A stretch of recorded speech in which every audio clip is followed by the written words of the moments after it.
Mr. A here, saying, how y'all doing? Yo! Are you ready to rumble? Or should I say tumble? Cause I don't stumble or fumble like a cracker frying combo. Standing on the ground, flat feet firm, killing worms and germs. Welcome to the Rumble. Today is May the 4th, Star Wars Day, and we are back and better than ever, helping you stay ready so you don't have to get ready. We don't want you sucker punch, so we're here each and every week helping you keep your guard up. I am Jeremy Lavelle with Remedy Claims Consulting. I'm at Claims Coach on Instagram and TikTok, affectionately referred to as the Mouth of the South. Alongside of me, as always, is Mr. Brent Hooper with Max Film Solutions out of Baltimore, Maryland. We just call him the Beast of the East, and the continuously conciliate and the vivaciously vigorous, the one and only Baby Cakes, Miss Donna. How's it going, everybody? Good. What's up? What's up? Man, Brent's got big changes coming. Yep, he's got big changes coming. Oh yeah, like we're down to the final days. The final days. He thought everything changed when he got married, but oh, ladies and gentlemen, the sounds that will be coming. No, never mind the sounds. It'll be the smells that will be coming from the Hooper residence very soon. Ladies and gentlemen, Brent will be welcoming a brand new life and a brand new baby. Henry Jameson Hooper yay! Will be with us. The next time we have a podcast, I believe that he will be a part of the population. Congratulations, man. That's a good deal. Thanks, brother. I appreciate that. We're pretty excited. I can't. Is everything baby proofed and ready to go? Hell no. I mean, the house is ready to go. I mean, he won't be able to move for a while, right? So, but yeah, I know, because you spend the first year trying to get them to walk and talk, and the next 25 years trying to get them to sit down and shut up. So exactly. Good luck with that. Babies are stupid. They can't even hold their head. They're just so dumb. Yeah, I mean, like I said hi to Marshall's baby. Didn't even respond. Right. I acted like she wasn't there. How dumb is crazy. that baby? Babies are stupid. Marshall, get your kids in there, man. Come on. Nah, man. Baby Cakes, what's going on in the world? Lots of stuff is going on in the world. First of all, it's Star Wars Day, which every day is Star Wars Day. But this is when the other people celebrate it. May the 4th be with you. Yes. And yesterday, was it yesterday? I think it was yesterday. We had a death that's a big one for me. This Mr. Gordon Lightfoot has died. Gordon Lightfoot. Yes. The he was singer, 84 years songwriter. old. Yeah, a lot. Yeah, huge catalog. Yes. What are some of his more famous songs that people might identify with? Sundown, If You Could Read My Mind, The Wreck of the Edmund Fitzgerald. The Wreck of the Edmund Fitzgerald. I'm assuming that lots of white people like jammed out to that. Yeah, I'm sure they did. Well, ladies and gentlemen, let's take a moment of silence for Mr. Gordon Lightfoot. All right, that's enough of that. What? Let's give him a little more time. This is a big one. He gets a little more time. Okay, so 2 moments of silence for Mr. Gordon Lightfoot. Okay, that's enough of that. Great. So, Brent, how have things been getting prepared for the baby and getting ready to go and, still running a crazy business there and, working claims, all that kind of stuff? It's been exciting and annoying, and I love my wife. And, we got some work done at the house. And, dude, I'm ready to go. I just want to give the guy a fist bump and see what the hell he's got to offer. Yeah, man. Well, I'll tell you, it is the coolest job I've ever had being a dad. So I don't recommend doing it before you're ready. But here's the thing is you're probably never going to be ready. So you should just dive in. Yep. But that's how that goes. Guys, we have got an incredible show today. I'm really excited to dive into this topic. We wrapped up our policy interpretation, and now we're going to be kind of talking about kind of one of the most sort of dreaded, you never really know how it's going to go, and that's called the reinspection, and how that thing is used on the carrier's side, how we should respond to it. I want to remind you that it's going to be coming to you in 3 separate rounds. When you hear this sound, you know that the round has begun, and when you hear this sound, you know that the round is over. If you hear anything cool, it is not me or Brent. As always, it is Baby Cakes over there twisting and tweaking and doing her thing. So make sure you throw out all the love to her if you hear anything funny, because it's generally her. But Brent and I are going to go after it, and we're excited to dive into this because round one starts right after this. When choosing someone to help with your online marketing, make sure you go with someone that has years of experience. Our good friend Sally at Thrive has over 20 years of digital marketing experience. She can build you a beautiful 15-page, sleek, interactive website, post on your social media platforms multiple times a week. She can do a video, an amazing CRM to manage and maintain and nurture your clients' text, email marketing, review generation, a business listing on 60-plus search engines, including 3 voice networks, appointment scheduling, estimates, invoices, payment processing, and more. She will also create for you on Google, a Facebook page, in Instagram, Twitter, and LinkedIn. If you need these for your businesses, she'll help you create those pages on all of those sites. If you already have these pages, she'll optimize them for you as well. Call or message Sally today. If you want to get started, you can reach her at 214-789-1651. Again, her name is Sally Brigance. Her number is 214-789-1651. And you'll also get a landing page the day you sign up. When you send her a referral that signs up with her, she'll credit your billing account. Logos are also available, and she also offers a lead generation service and SEO, search engine optimization, where she can guarantee you to appear on the first page of Google or your money back. It is spelled THRYB, and you can find my good friend Sally Brigance, and that's spelled SALLIE. Brigance, BRIGANCE, and she can be reached once again at 214-789-1651. Round one, reinspection with the vendor or a ladder service. This by far is probably I find it the most laughable, I guess. You know what I'm saying? It's like, let's throw this out there. But I'm going to go ahead and let you kind of take this one, Brent. I kind of chuckle at it and kind of bury my face in my hands going, what were they thinking when they came up with this idea? I mean, I could tell you what they were thinking. I mean, we know what they're thinking. Let's send someone out there that has absolutely no authority to do anything. And let's mitigate liability by not having our adjusters inspect the loss. And we can insulate ourselves from any sort of, I don't know what word to use. The one that's coming to mind is malpractice, but it's not even the right word. But yeah, let's insulate ourselves from any sort of perceived wrongdoing. We're just going to have this person go out and take pictures. And they have no authority. They haven't seen the policy. In most instances, they are not really even sure what they're looking for, other than perhaps the work order that they got, which is inspect roof. And so, yeah, that's what they show up and do. They show up and take pictures. And how often have you run into it, Brent? I mean, I myself have run into it quite a bit, but I'm just kind of curious how you've run into it. What your experience has been, sort of the practical application of dealing with these guys. Well, I jotted down a few things. And one of the things I wrote down is, in the context of a reinspection, I wrote down the question, is a staff adjuster going to be there? Or a field adjuster, whatever you want to call it. Is a actual adjuster going to be there or not? The answer to that question is sort of important. In terms of my dealings with them, like what have I experienced or how often? I mean, look, in the storm claims, depending on the carrier that you're dealing with and when you get involved as a public adjuster, I mean, this is commonplace, right? See it pretty often. Yeah, I've seen it quite a bit. I've seen it How you Absolutely. deal with them is, I guess,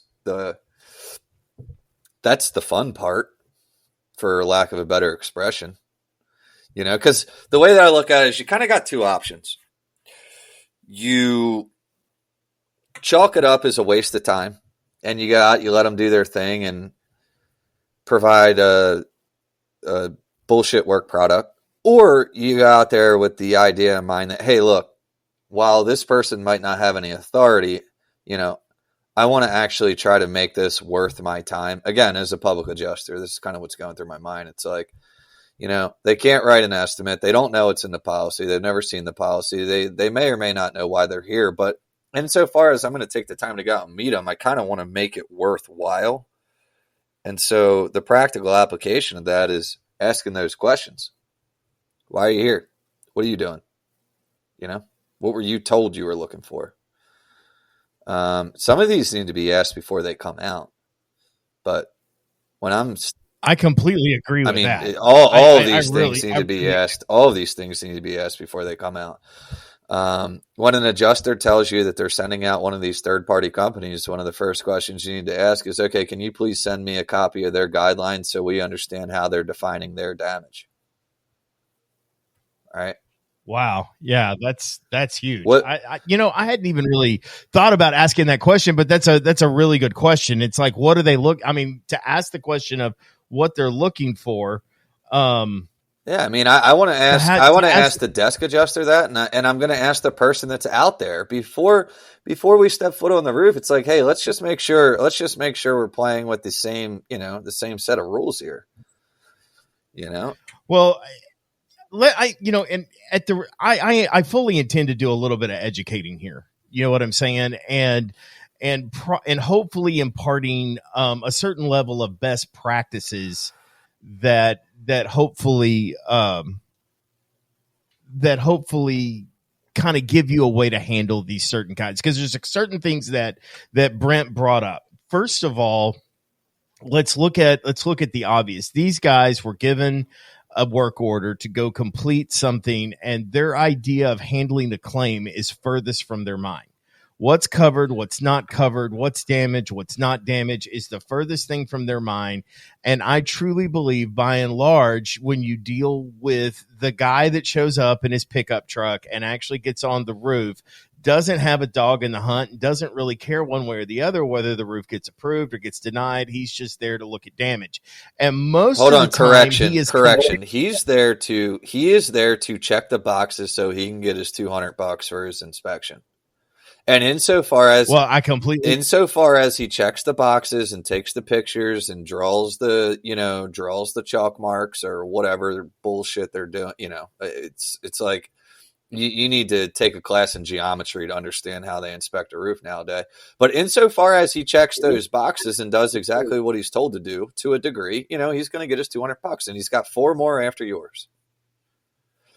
But also understand, he is comparing this roof that he's looking at, your claim, the one that you're handling, to everything else that he's looking at, either in the area or where he came from previously, because often these guys are, sort of nomadic, and they travel from city to city depending on where the work is. And there's a couple of different services out there. One may have come from Mississippi, where he was looking at, tornado damage, and he was looking at all of the storm damage there. And then they land him in Baltimore, Maryland, where there's not as much storm damage, and he knows what extensive storm damage looks like. And he jumps up on a roof in Baltimore, Maryland that might have had 1.25 inch hail on really steep roofs, and he's not looking at the same thing. And I'm not defending him, Brent. What I'm saying is that he is human, and his eye for damage is skewed based on the area that he's working in, based on the other roofs, and he is forced to compare based on everything else that he's looking at, and he is not evaluating this claim in and of itself. That being said,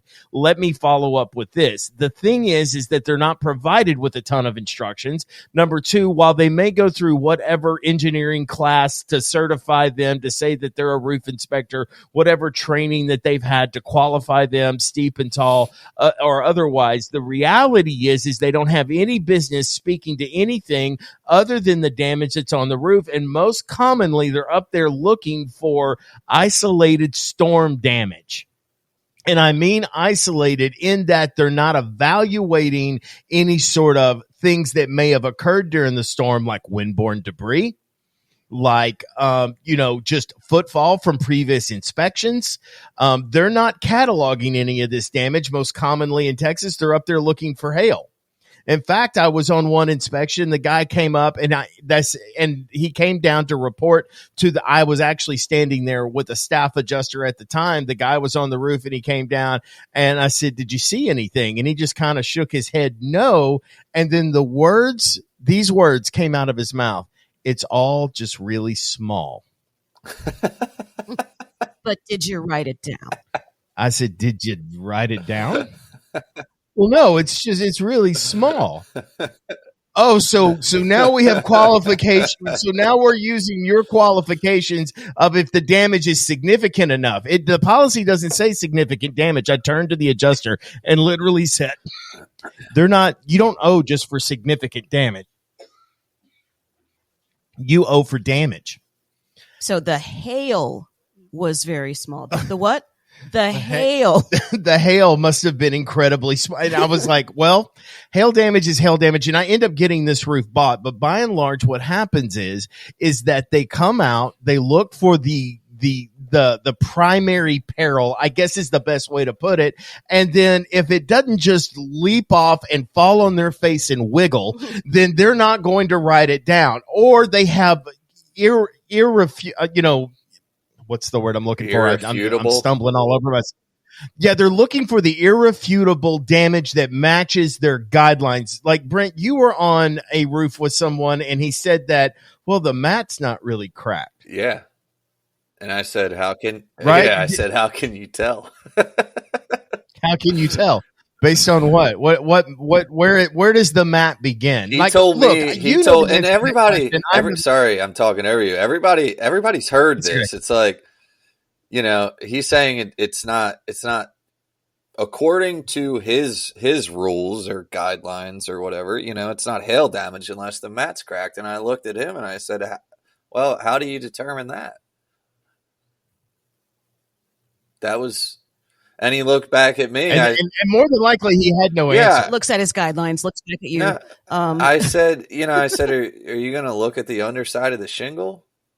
No. Do you have a microscopic camera? No. Well, so how do you determine if the mat's cracked? Now, granted, sometimes you can feel it, but I'm like, okay. So if hail hits the roof and doesn't crack the mat and you can see the hail hit and it, you got granule loss and stuff like that, like that's not hail damage. And he's like, never thought about it like that. I'm like, because at the point is severity is immaterial. That's right. Severity is immaterial. Now, I love severe hail damage because it's easy. You know what I mean? That's an easy thing to do. But this is where you need to perk your ears up, guys. If you're dealing with a ladder service that is conducting a reinspection, never mind what my opinion of the reinspection is in general, and I'll get into that hopefully at some point in the show. But the point is that they do not have the policy. They cannot speak to causation. Check your state mandates, wherever you may be listening. But check your state mandates on causation. But by and large, you need to be a licensed adjuster to determine causation because that directly affects the coverage that's available. It's not because this person doesn't have the capability of telling what hail damage is. It is that he is up there inspecting damages that are to be covered or not covered based on his assessment of it. And if he has not been given the full knowledge and the full policy to understand where coverage should be extended and for what perils and how that policy works, then he doesn't have any business differentiating the damage that he's looking at, whether it's footfall damage, wear and tear, whatever the case may be. They stopped doing that. By and large, the reports, they stopped on that. The reports that I see, again, we're in different markets. The reports that I see from these third-party companies, they'll document damage and they'll call it some made-up term like roofing damage anomaly. Right. It doesn't mean it's not covered, but they don't There was a time. Yeah, There what- was a time where these companies would say, like, "Hey, this is a wind damage shingle, and we found 3 of them." You know, Yeah, but there was right. the- Yeah, there was no wind damage on the roof. the That's the one I was. There was no hail damage on the roof. It's the exclusion of the damage that you're looking for that is more my concern. I didn't see any hail damage on the roof. right. Well, who told you to look for hail damage? Well, the carrier did. Well, you can't do that. That's my Well, point. and the carrier. Well, look, because of guys like you and girls like me, they now they just don't. They just don't. They just call it something else, an anomaly. So it's Yeah. like, Well, the and carriers, you know, carriers look, got so- smart. So now these guys and gals, they go up there and they draw their diagrams and they do their thing. And whether it's covered, it's not covered, we're just going to make a new name up for the damage, and that's what it is. and then you and I get stuck talking to a desk adjuster, going, "Well, that's not wind damage. That's just well, they're calling it an anomaly," and then they apply some exclusionary policy term to it. Oh, well, that's mechanical, which that's a whole different conversation.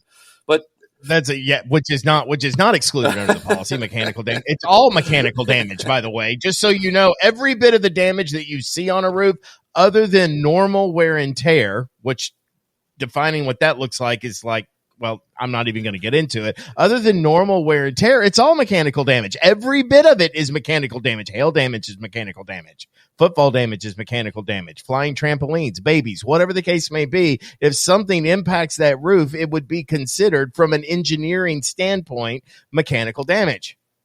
And so the reason that these guys originally came into play is so that staff adjusters didn't have to climb steep and tall roofs. And they didn't have to. hold on, I know, because that's why I hired them. I thought when I was an IA. I didn't. And Jeremy, you would know better than me, but I thought that these companies became super prominent with following COVID. Well, you're not wrong. They did become their roles changed heavily. Back when I was an IA, like for example, I worked an ice dam. I worked an ice dam storm once upon a time, and it was a while back. It was several years back that I worked an ice dam storm. I'm going to wait for that to go away.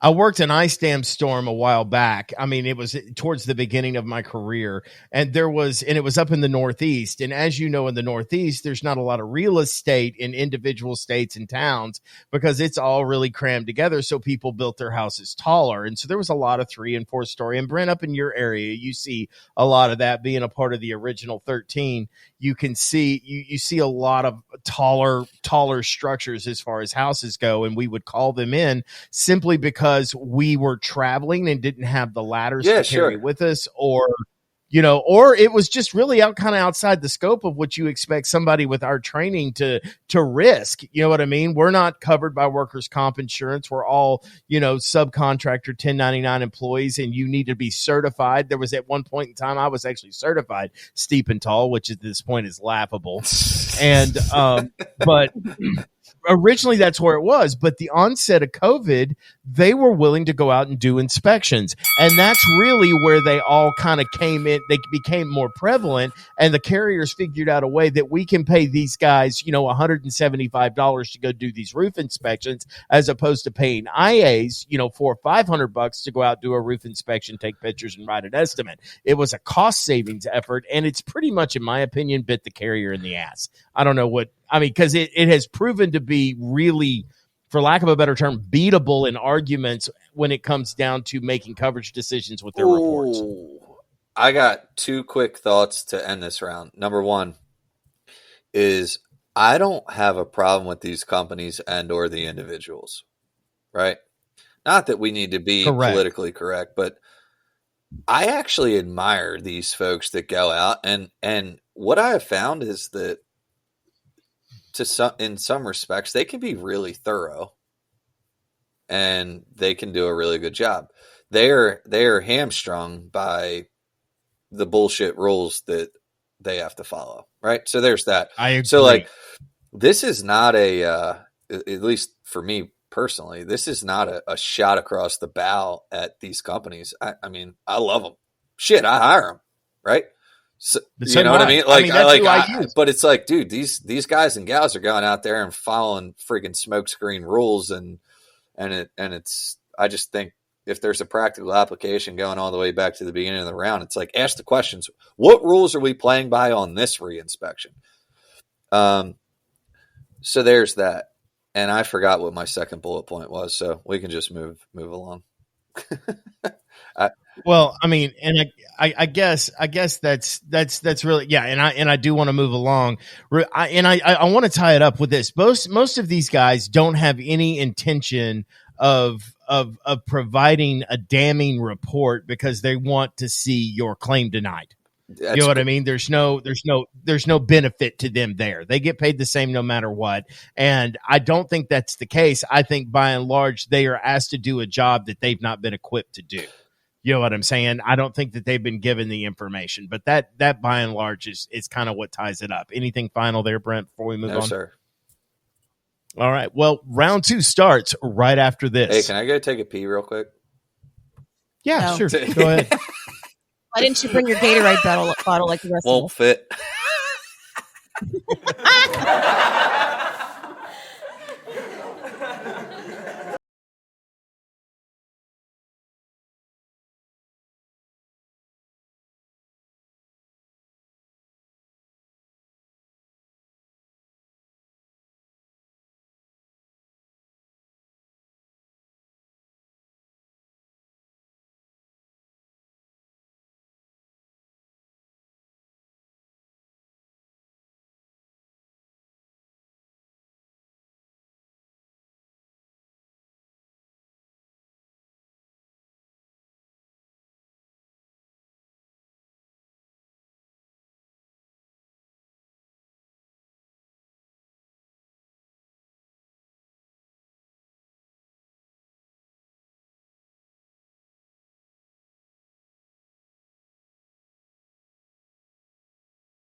One of the most difficult claims you can work is a contents claim. It requires extreme detail and significant documentation. Ricky McGregor with Monarch Claim Services is the expert you need on your side. She will handle on-site evaluation, inventory, photo documentation, pricing, and overall contents claim organization.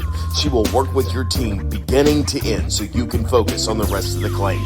Do your client a favor and call Ricky McGregor with Monarch Claim Services. You can reach her at 515-783-1434. That's 515-783-1434, or find her on the web at monarchclaimservices.com. Round 2, IA reinspection.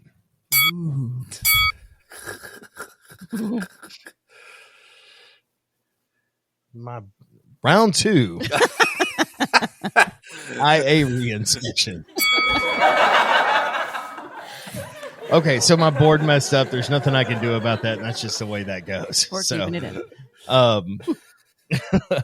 dealing with IAs is kind of a different thing, and this is where I am going to get into how I think IA inspections are somewhat weaponized between you and me, Brent. Inspections or re-inspections? Re-inspections. Okay. I'm sorry. Did I say inspections? I meant re-inspections. When they send out an IA to do a re-inspect, that is something that sort of aggravates me. And I just want to tell everybody that listens to the Rumble why I think re-inspections are kind of complete bullshit, in my opinion. Okay. Because if you are a public adjuster that is in my opinion, doing your job. And I'm going to by and large think that based on the culture that I see within the stream of people that I know within my network, I believe, public adjusters are going to go out there. They're going to document the loss. They're going to take photographs with varying degrees of effectiveness, but they're going to take their photographs. They're going to pull their white papers. They're going to talk to contractors. They're going to have invoices, and they're going to put their file together, and they're going to submit this thing, whether, with their Xactimate estimate and all this kind of stuff. They're going to pile it all together, and they're going to send it into a carrier. Brent, you've done this 1,000 times. I've done this 1,000 times. This is just standard. And so we send it into the carrier. The desk adjuster picks up the phone and goes, yeah, we got your report here. And I was looking over it, and I'm looking at your photo. We're going to go ahead and just schedule a reinspection because our scope is so far apart. Okay. What is it that you're wanting? Why is the reinspection? Well, we just need to take another look at it. And I'm happy to have you come out and take another look at it. What I want to know is why. Well, we've just got to get some additional documentation. Is it any different than the documentation that I've already? Well, while we appreciate, what's my documentation missing? Why send somebody out? I'm more than happy to go get you the document. Well, we're just going to go ahead and send our guy on out there. Oh, so he can take pictures and send you an estimate and a report, which is exactly the same thing that I've done, yet you want somebody else to go out there and do it. So the only reason that I can think that you're doing is either A, this is a red herring to stall, or B, you're looking for a reason to deny the claim. That's the only viable thing that I can think of that you're trying to do. And so you want to come out and either verify whether or not the roof is repairable, the siding is, discontinued, whatever it is, because I've provided you all the information to make a coverage decision here. And you're just going to go out and either you're trying to refute it or you're trying to verify it. And I'm not real sure why you feel like you need to verify this. That's my question, is what is it about my report that appears to be inaccurate to you? Do you like to buy stuff online? Depends on what it is. Not clothes. I hate buying clothes online. I mean, unless it's, you know what I'm saying? Like, I want to be able to feel and touch it. I can't tell you the number of times I've bought something online and thought, hey, this is going to be really good. And this thing is awesome. In the Instagram video that I watched on it. Look, this thing yeah, is exactly. awesome. Like you just watched an Instagram video with this new button down shirt, and perhaps the guy in the video, the algorithm's working correctly, and the guy in the video kind of looks something like you, not nearly as sexy, but he's kind of like built like you, and the shirt fits him fucking perfectly. Are you buying that shirt? Right. Are you buying that shirt? If he's built like If he's built like me, probably so. I'm going to evaluate that. I don't know. I mean, I would be inclined to, but I've done it enough to know that that's usually a bad idea until I can look at it. And I want to know if their returns process is easy. That's for sure. The point I'm getting at is I don't buy clothes or shoes online because while it looks good and the marketing's good, I just don't trust it. I gotta put it on. I gotta try it. I got to do the funny things in front of the mirror to see, like, you know what, when you're trying on shoes, all the stupid shit you do, as if that is any indication of how that shoe's going to feel after you walk 5 miles in it. Like, the point is, if I'm playing devil's advocate, I feel like our claim packet is nothing more than a good marketing video. And when they go, yeah, well, we're going to send out whatever. That's their way of going, hey, we still got to try it on. And the policy provides them the right to do that. Oh, sure. They were probably, but what they do is they just go to another website and look at the same damn thing and go, okay, I'll buy that one. That's the problem with it, Brent, is it's like, I don't like it on this website, but I'll trust this website. If I'm looking on Zappos, I'm not going to buy tennis shoes, but if it's on Amazon, damn it, that'll work for me. And that's a fact. That's a fact. And honestly, I tried to play devil's advocate for the carrier, and I'm already out of ammunition. That's the only practical non-delay, deny, defend type of tactic. It's the only practical sort of reasonable answer I can come up with is, hey, inspect what you expect. And while we appreciate your report, and it's probably better than anything any employee of ours will ever turn in, we're going to go ahead and send somebody out there to verify what we probably know and believe to be true. Right? We're just going to go see if we can find somebody that'll agree with us. That fits our narrative. Oh, and look, we found somebody. And sorry. No, you know what? Look, you and I had a very healthy debate on this sort of kind of already. And you know, I think reinspections, I actually like them. You know, okay, look, as a public adjuster, we got to go out and we got to do what we got to do. Our job's to prove the damn loss. And so we go out, we prove the loss. And we put our claim Bible together and we send it in. And it's like, hey, here the fuck it is. Right? What do you think they're going to do? What do you know? A $50 billion company sent some goofball out there that wrote a $15,000 estimate on a $100,000 claim. And we are the guys that come in and tell that $50 billion company that, hey guys, you missed some stuff. What do you like? I want to give proper credence to a $50 billion company sent some goofball out there. That is awesome. That is incredible. Brent, that's the problem that I have with it. Is let's go send one other person out there. The whole reason that I'm even sending you a supplement, you're going to send the same caliber of person out there, knowing that you're going to get the exact same report back from them. Maybe they find, some damage on the fence or some damage on the AC vents, but they're not allowed to write a roof estimate any more than the first guy that you sent out there. And you want to sit there and tell me, oh, we're going to stick with our guy. Well, see, the thing is I love the reinspection because I'm there. Right? Well, you weren't there on the first one or the second one. Well, again, as a public adjuster, sometimes we take on claims, and I know you're going to agree with me on this. It's like you take on that claim. There's been 4 reinspection and a half a dozen engineers, and by the time we put together our report, we got to overcome 97 different objections and misapplied coverage provisions just to get the fucking reinspection. So by the time I get out there on the reinspection, I'm like, let's go. We're about to get this claim settled. Feels like a win. Yeah, right? I mean. Yeah, it feels like a win. Yeah, I get it. But I'll never forget the first time a desk adjuster calls me up and he goes, "You've been awarded a reinspection." I was like, "Yay. Awarded. I've been awarded. Is there going to be a ceremony? Do I need to buy?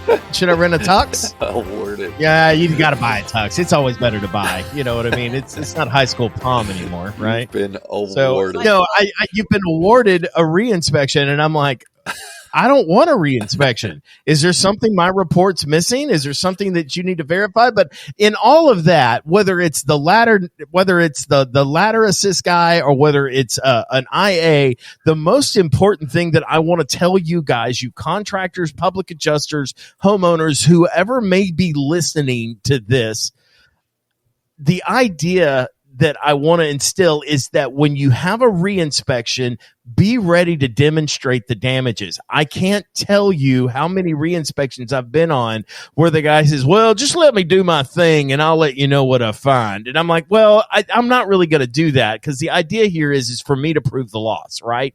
I've got to prove the loss. And the other idea here is for me to demonstrate the damages for which I'm claiming payment for. So I am going to show these things to you and you're welcome to take pictures of that, but you running around trying to find some sort of damage or try to disqualify it or try to even find additional damage is not really the point of the reinspection. What triggered the reinspection was the documentation that I sent in. Don't you want to look at that? So guys, handhold those reinspections. Be there, be present. If you're not somebody who gets on the roof, make sure you have one of your field guys out there that can get on the roof and point to the damage. If not, have like an aerial map of the roof where you're saying the damages are and make sure they come down with documentation of those damages. That's what I would advise. Damage diagramming is really important, especially on a roof claim.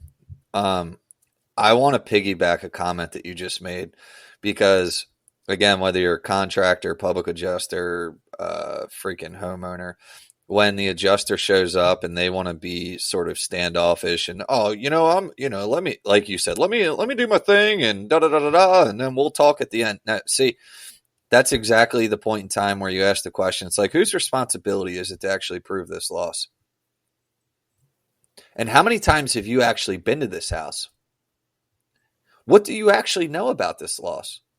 So on a practical basis, what exactly is your role here? Right? Yeah. It's a Absolutely. paradigm that especially contractors and maybe public adjusters, depending on experience levels, but it's a paradigm that at least a lot of my contractor friends get caught up in a lot, where the adjuster, whether it's ladder now or an IA or an engineer or whatever, they show up and it's kind of like, hey, look, I'm here to do what I got to do, and if you could just stay out of my way, that'd be great. Well, hey, that's excellent. But insofar as you have any desire to do a thorough job, well, I'm the guy here that knows a lot more about this loss than you. This isn't a policy thing. If you're a contractor, this isn't a policy thing. It's like, hey, look, the homeowner called me first. So if it's all the same to you, I'm going to go ahead and point out what's going on. I'm going to go ahead and point out what the homeowner's claiming. And to our contractor friends out there, let them do their thing. Stay out of their way. There's no need to be adversarial or litigious about it. And while they document their thing, make sure you document yours. Right? Absolutely. I mean, but while you're doing that, do not abdicate your authority, though. That's the thing is right. That your job that the homeowner has hired you to do is to basically represent them in the claim, because you have an understanding of the policy, you have an understanding of the damages that you want covered, that you believe that coverage exists for. Those are the things that we want to talk about. Now, the nuance of how coverage happens and what coverage is extended once it goes back to the desk adjuster, or even if that individual there is sent out there to agree on scope or whatever the case may be, don't abdicate your authority. If they're out there to agree on scope, then I would certainly make plenty of policy arguments to defend yourself. I mean, I think that's a key part of what we do and what we're supposed to do.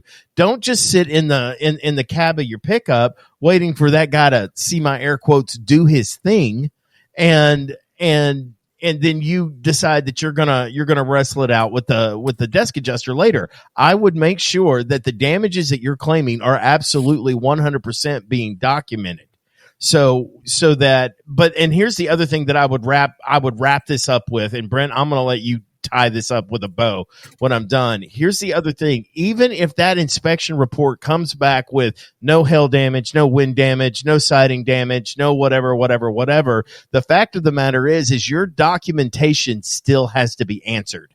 Just because their guy didn't find it doesn't change the fact that you did, and it's consistent with the damage with the peril that you are claiming. They still have to answer that. So don't let them go, well, our guy didn't see anything. Well, that's fine. He didn't see anything. And how unfortunate for him, because I'm here to tell you that this is damage. Here's the photo of it. What say you? And I think that is the most important thing that you can do when you're dealing with a reinspection, no matter who else is there. Go ahead and wrap this up, Brent. I don't have a bow. I don't have a bow. Oh, you don't? I mean, is that bow enough for you? I think you did a great job wrapping that present.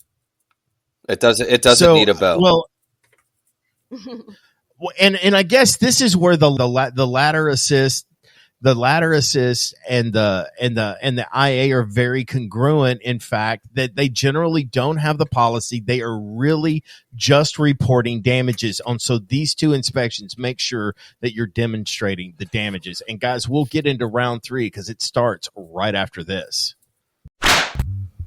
The Pain of the Claim is looking for sponsors, and we would love to promote a business that provides services or equipment to public adjusters, restoration companies, and roofing contractors and general contractors. Examples would be like safety gear, roofing-related products, restoration equipment, payment services, CRMs, reporting services, expert services, anything like that. We want to help you tell your story and get you together with the people that really need your help. So give us a call.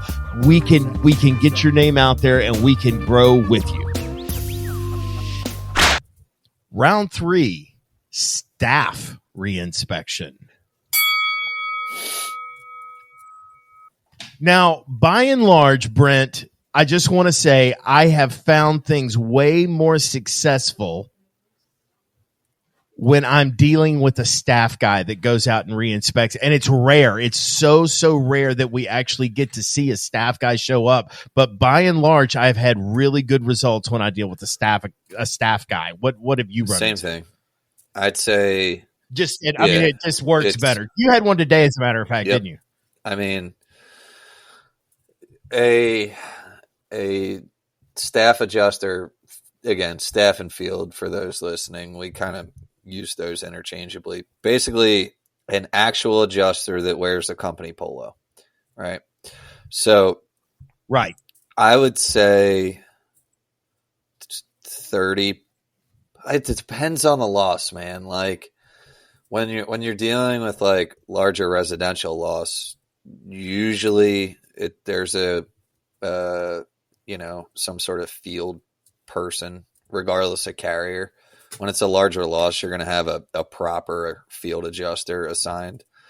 On the storm claims, though, maybe 20% of reinspections actually, you see a real quote unquote adjuster or a staff adjuster. And in that 20%, yes, the outcomes and the efficiency of achieving said outcome, or rather desired outcome, is so much better.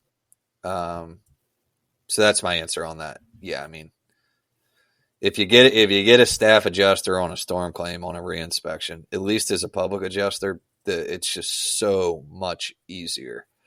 Because you're not cutting through the red tape. You're not dealing with 3 gatekeepers. Yeah. You're not dealing with, people muddying the claim. You're going to the source. And when you're dealing with that staff adjuster on some uncertain terms, they have some kind of authority to actually do something. When you're dealing with an IA, unless that independent adjusting company has full authority over the claim, that claim's going to go past 4 different desks before anything happens. And the third party inspecting companies, like, they have no say. So I don't know if I answered I think I answered your question. Or rather conducting a reinspection with an actual adjuster in my experience is dramatically different than any of the other sort of, third party outsourced solutions. So, well, I just got a note that was dropped on my desk that I have got a reinspection of sorts. That's not really necessarily a staff adjuster, but they're going to send out an engineer for a claim that they've already extended coverage on. Yeah, which I always think is fun. You know what I mean? They've already extended coverage. They already know that it's damaged. They've already determined that it's damaged. So my question is now is, what is this engineer looking for?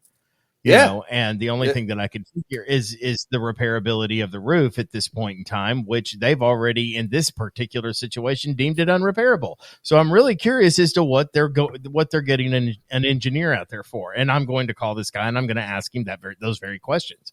It's like, what's an engineer going out there for? What is it that you need to know? You know what I'm saying? Did they not use an engineer before when they deemed it unrepairable? Yeah, I mean, why now do we need an engineer? That's a good question. Yeah, baby cakes.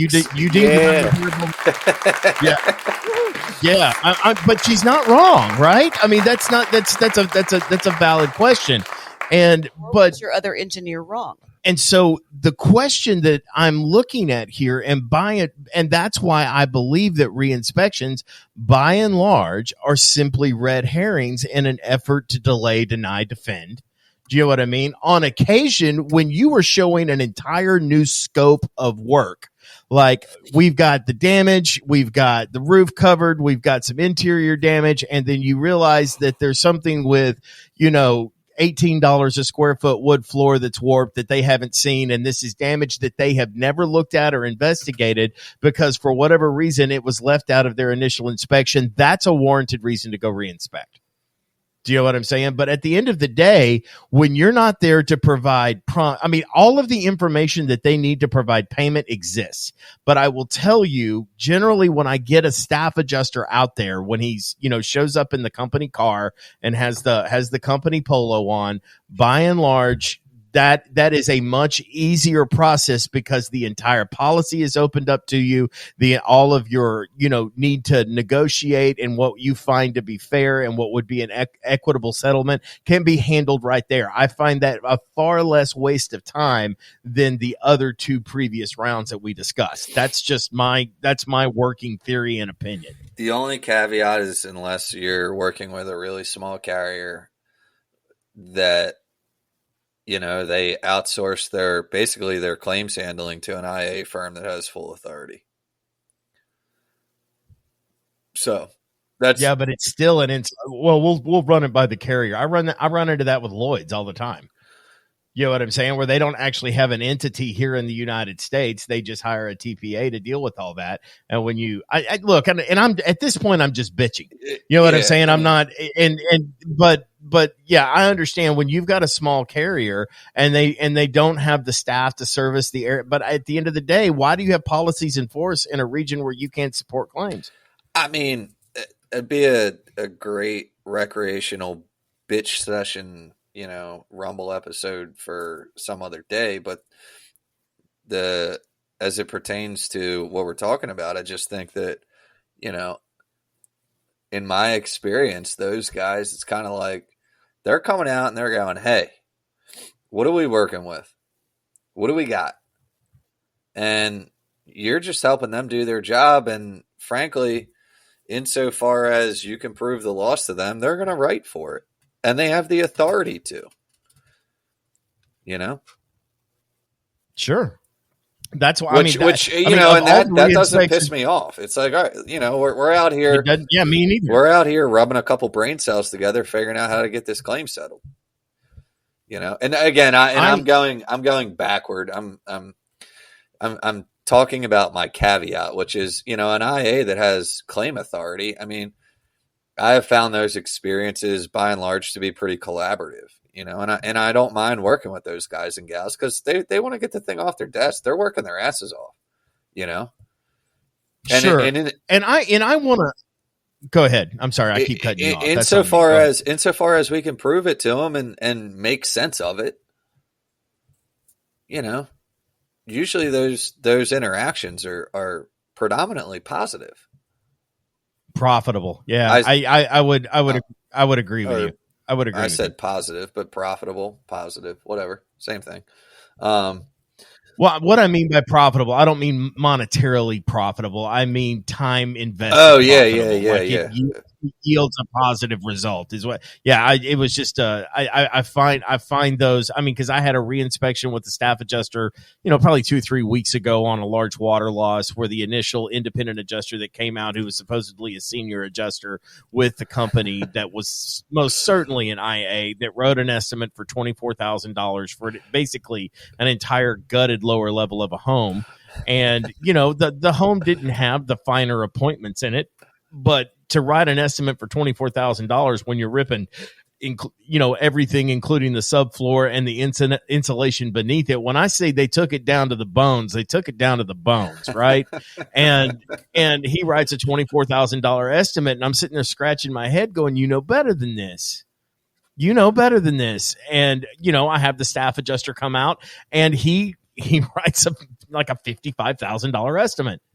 And it's like, it's rare that I see a reinspection result on the same scope of work in doubling the coverage. You know what I mean?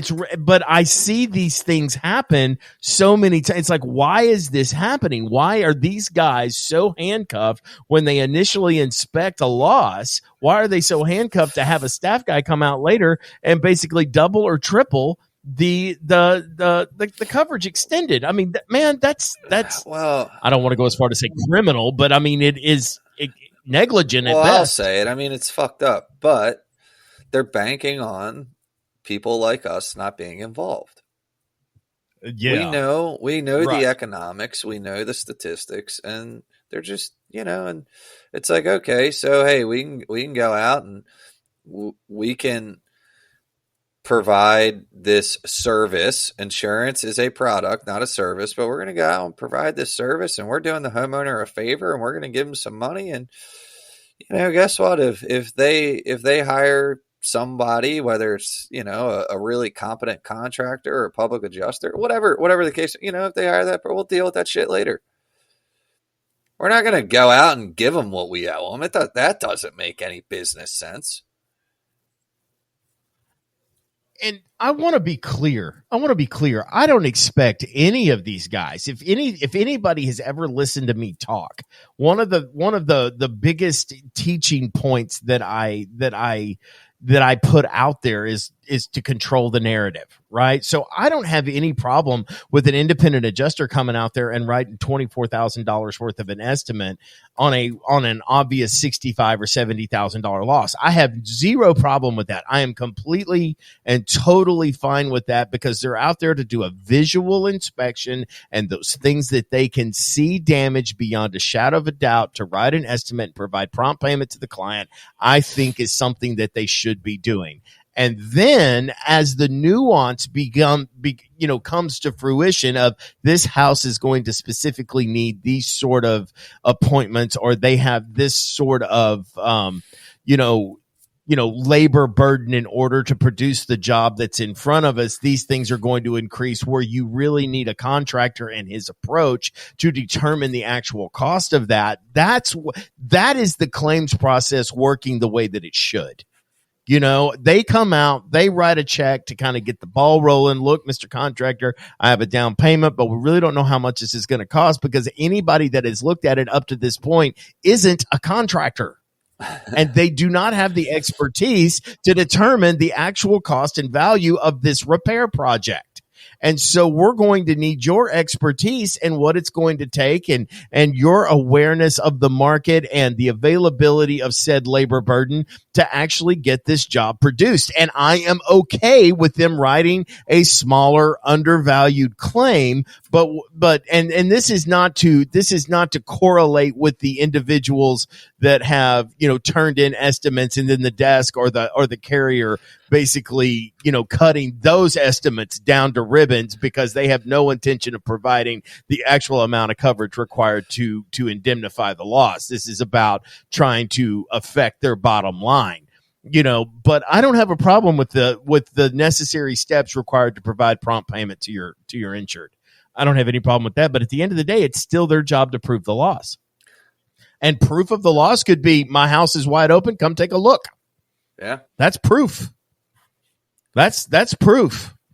Come investigate for yourself. I mean, because that's nothing to hide. You know what I mean? So that's my 2 cents on that. By and large, I do find working with the staff adjuster way more effective than working with the ladder service, or working with the or inspection service and working with the IA. I had an inspection with an IA on Monday. Dude was a great guy, nice guy. I want to pay for it.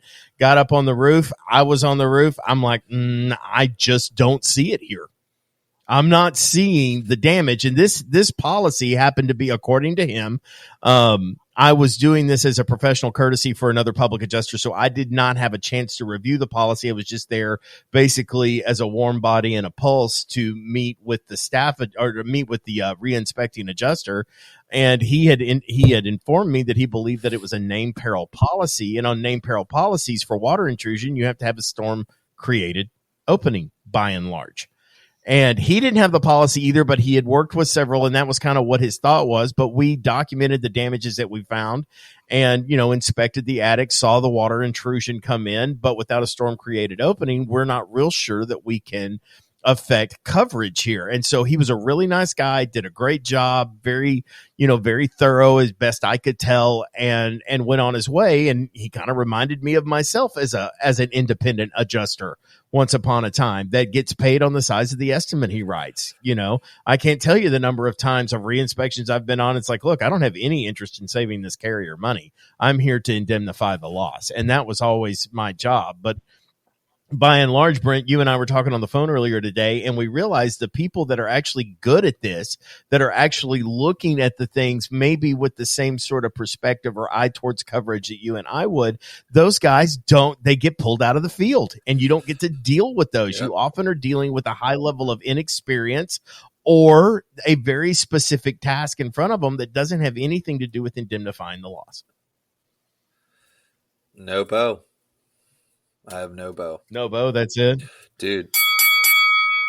Well said. But that's the reinspection, guys. Go ahead, Brent. I will throw. Well, it's not even a bow. It's just a closing thought, more or less. My biggest thing is, and I beat this to death. It's like, know the players, whether it's third-party inspector company, your ladder assist type deal, or it's an IA or a staff adjuster. Know the players. Know who's coming out. Know what they're doing. Know the rules. And these, you might, whether you're, again, a PA or contract, it doesn't matter. Ask the questions that you need to know the answers to, so you have the contextual awareness when you're on site to understand what the hell is going on and why. It's not, I want to be crystal clear. When I make those comments, it's not so much about like going out and winning the claim. It's about not wasting my time. I can attend a reinspection or any inspection with a lot more clarity and a lot more precision when I know what the hell we're doing there, as opposed to just showing up and winging it and having, an engineer be like, oh, well, I'm going to do my thing and you can't use my ladder. Like just stupid shit. It's like, right. What I'm saying is a lot more about being efficient and impactful, as opposed to like winning the claim. That's not really the point. So those are my closing thoughts as it pertains to this episode. I completely agree with you. I don't have anything else. Guys, that's going to do it for this episode of the Rumble. It's been a lot of fun, Brent. I always appreciate being able to Did you do the bell? Did I not? I did. Yeah, no, I did the bell. The bell's been done. I don't know where you were. What show am I? I think you were on the phone with the desk adjuster. That's probably what you're doing. Getting a reinspection scheduled. Getting a reinspection. That's literally, guys, you can't see this, but Baby Cake stepped out to take a phone call that came in from one of the carriers. And that's when I said I had a note dropped on my desk that I'm going to have to meet with an engineer. And, but yeah, that's what she was doing. I was like, do you have any idea who you're talking to? This is Baby Cake. Oh my gosh. And you, sir, have interrupted the Rumble, and that is not going to be okay. Well, guys, if you like what you're listening to, please click like and subscribe. If you find it useful or know somebody that could find it useful, I encourage you to share it. We're available anywhere that you listen to podcasts. We're also available on YouTube. And Baby Cakes has got something to say before we sign off. Yes, before we sign off, be praying and thinking about Brent and his wife and their new baby, because it could be any day now, literally. The due date is this weekend, isn't it, Brent? Friday, tomorrow. She is due. Yeah, she is due tomorrow. And if that doesn't happen, they're inducing on Wednesday. So when you're listening to this, they could be in labor. Yeah, more than likely they could be in labor. So does that mean you're not going to be available next Wednesday? And are we going to have to? What's going to happen? We might be doing it from the hospital, brother. We can do a best of. There Hey, we go. We can do a Henry- best of. Maybe I'll have a special. Henry Go Jameson ahead. might make a guest appearance. Yeah, Man, I would he's love that. He's I would- qualified to be a ladder assistant Yeah. already. Wow. Yeah, I said it. Guys, we will be back. I'm going to get out of here before this gets uglier. We will be back next week. In the meantime, stay ready so you don't have to get ready, and we will see you on the next one. Got my hand on the hammer, ready to ram you like the fire slammer jammer. Yes, we're coming up, don't even try to diminish it. I won't start it, but I damn sure will finish it.